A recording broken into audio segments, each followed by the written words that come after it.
Hey everybody, it is Maddie here with Altcoin Buzz with you on this Friday. Hope you're having a nice one. And today we're talking about Facebook shenanigans. It has revealed that they have hired hundreds of contractors to write out your private audio recordings. And in that context, we're going to talk about the Libra coin.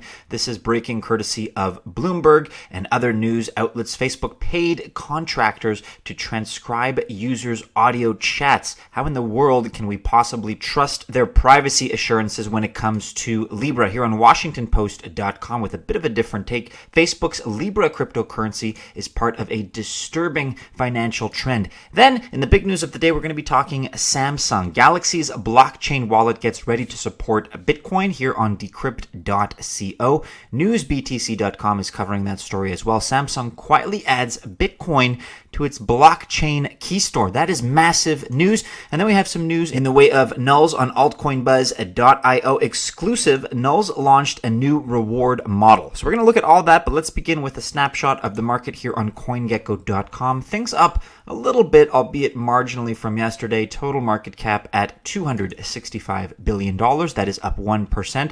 And Bitcoin flat since this time yesterday at $10,106. All right, let's get right into it. We're on Bitcoinist.com. Facebook covert audio sharing casts doubt over Libra privacy. I have been saying it all along. So Facebook has shared messages, private messages with third parties and Libra's data honeypot. Facebook used third-party contractors to listen to user audio without telling them in a move which raises questions about the third-party sponsors of its Libra cryptocurrency. This was reported by Bloomberg on the 13th of August, and the practice, which the company says is halted just last week, only involved users who had given their permission for audio collection in the app's settings. But I'm sure many of them did that unwittingly. It's very easy to allow those permissions without being really aware of it. You guys know what I mean. However, Facebook did not disclose the data would be sent to third parties. Quote, much like Apple and Google, we paused human review of audio more than a week ago, an official told Bloomberg, which reported contractors involved felt their work constituted a moral dilemma. Yeah, of course it did. Let's now extend the discussion to Libra. With freedom, however, comes concerns about data protection. A power-sharing agreement involving the world's tech and finance heavyweights could spell disaster in the event of data mismanagement or simply provoke anger if similar methods to Facebook's own data collection habits become commonplace. Nonetheless, commentators from both within and beyond the crypto industry have identified positive improvements Libra poses over central bank fiat money. To be fair, quote, Libra is still probably somewhat of an improvement over the current financial system. That's arguable. We're here on Bloomberg now, where the story broke on the 13th of August. Facebook paid contractors to transcribe users' audio chats. And in fact, they've been paying hundreds of outside contractors to transcribe clips of audio from users of its services, according to people with knowledge of the work. Big tech companies, of course, including Amazon and Apple, have come under fire for collecting audio snippets from consumer computing devices and subjecting those clips to human review, a practice that critics say invades privacy, and I would agree with that. Bloomberg first reported in April that Amazon had a team of thousands of workers around the world listening to Alexa audio requests with the goal of improving the software, and that similar human review was used for Apple's Siri and Alphabet Inc.'s Google Assistant. And personally, guys, that is why I use none of those services. The idea of an Alexa to me is the most invasive, uncomfortable thing. You couldn't pay me to use that. I don't care about the convenience, but that's just me. I'm insane. Apple and Google have since said they no longer engage in the practice, and Amazon said it will let users opt out of human review. Oh, it will let them. So kind of Amazon. Facebook says its, quote, systems automatically process content and communications you and others provide to analyze context and what's in them. It includes no mention of other human beings screening that content. In a list of, quote, types of third parties we share information with, Facebook does not mention a transcription team, but vaguely refers to vendors and service providers who support our business by, quote, analyzing how our products are used. You guys have known my opinion on this matter from the very beginning. And look, I do use Facebook, so I don't mean to sound hypocritical, but I would never trust them with something like Libra. I would never trust them in terms of putting my livelihood into that currency. I think they have dropped the ball many times. And this is only the latest instance. I've actually never even downloaded personally Facebook Messenger, just because even years ago, if you actually took a look at the README text and the terms of agreement that you had to check off, it was incredibly invasive. You had to basically agree to them having access and being able to turn on your microphone at any time, them being able to access all kinds of your photos and your friends network. I always say no to that kind of stuff. I don't care for it personally, and it just kind of turns my stomach. But let us know your thoughts about all that in the comments below. Certainly a controversial issue. Let us know if that's going to deter you from your excitement about Libra, if there's any to begin with. Here on WashingtonPost.com, you guys can take a look at another perspective on why Facebook's Libra cryptocurrency is part of an otherwise disturbing financial trend. But let's move on to the big news now. Samsung's Galaxy blockchain wallet gets ready to support Bitcoin. We're on decrypt.co. So developers can now prepare their apps to store Bitcoin in the native wallet on Samsung's blockchain-friendly phones. So the electronics giant has added the blockchain KeyStore for Bitcoin to its software development kit. That is big news, which is being handed out in beta mode to help developers get their apps ready to support it. That blockchain KeyStore, as it's called, enables users to create crypto addresses and store their funds directly on the phone itself. The user's private keys are kept within a secure enclave, similar to how fingerprint data is stored.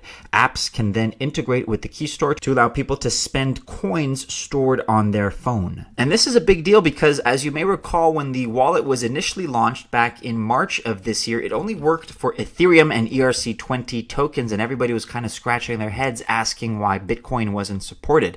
The new upgrade adds support for Bitcoin and the lesser-known currency Clay, K-L-A-Y, which is a native token on the Clayton blockchain, a recently released platform by South Korean messaging giant Kakao. Samsung's blockchain KeyStore can currently only be accessed on the latest Samsung flagship phones. It's available on the Galaxy S10e, S10, S10 Plus, S10 5G, Note 10, and Note 10 Plus. Oh, there's so many phones. And in Germany, North America, South Korea, Spain, Switzerland, and the UK. Here on newsbtc.com, they're covering the same story, and rightly so. Samsung quietly adds Bitcoin to its blockchain KeyStore. Korean tech giant Samsung has added Bitcoin to support its blockchain KeyStore SDK.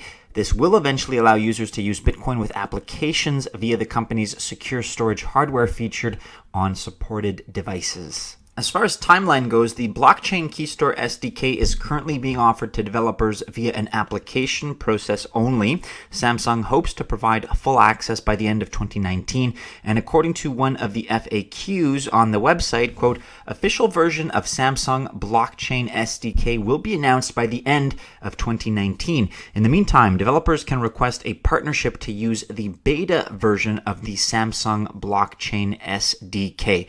And of course, it goes without saying that a huge name like Samsung supporting Bitcoin functionality and putting the cryptocurrency literally in the palms of millions of users could do wonders for its adoption around the world. That said, there do appear to be some restrictions on who would be able to access the features. Personally, I don't own a Samsung phone. I do own an Android, but it's not a Samsung. So let us know, members of the Altcoin Buzz Army, if you do, if this is something that you're excited about. Certainly, Samsung is one of the top companies in the world that if you were to ask me, give me the name of a tech giant that you'd like to see promoting blockchain, Bitcoin adoption around the globe, Samsung would pretty much be at the top of my list, if not at the very top, then near the top. So I think this is great news. One step at a time, one brick at a time in this edifice that we're constructing. But that's my point of view. Let us know yours in the comments below, as always. Finally, today in the news, we're back on altcoinbuzz.io for this piece. Nuls launched a new reward model. Article here by Alicia. With Nuls, N-U-L-S, you can now take your time and understand the market better before launching your product. The SCO system enables just that. Nuls, which is of course the adaptive blockchain solution for enterprise, has tested new staking services, Staked Coin Output, SCO. Aleph, a cross-blockchain layer 2 network, has helped it happen. And the new staking service is going to allow users to stake tokens and receive tokens from other projects on the Nuls platform. Quote, Nuls is providing a critical path for success with this innovation. That's according to Nuls co-founder Reaper Ran. SCO can fast-track top-tier projects and help spur innovation that the Nuls community wants. It's like sending your kid to college before having them jump into the real world. The investor community isn't risking anything because they are only sacrificing their staked rewards, not their principal. Developers that participate have near zero overhead, and the Nuls network effect means that successful SCO projects are able to approach the market with confidence. If you're unfamiliar with the SCO process, there is a pretty big difference between that and the ICO process. So as far as SCOs go, they never require token holders' funds to leave their possession. The participants simply need to choose how they want to receive their rewards for their participation in the network. Nuls benefits from this system as well. The SCO is earning rewards for it. If you'd like to learn more about this, check out the video here that is embedded in Alicia's article for all kinds of information on Nuls for the staking reward system, how that works, what the update is all about. And again, as I just mentioned, more information about the SCO process and how that differs from the ICO process that you may be more familiar with. And that about rounds it out for today, everybody. Do be sure you are following us on all the regular social media channels and keep checking back into altcoinbuzz.io for all the latest. Go ahead, like, subscribe, share, hit the bell to receive notifications if you enjoyed today's video. Best of luck if you choose to invest on this Friday, but have a great one, everybody, a great start to your weekend, and we hope to see you again soon in our next video. Take care.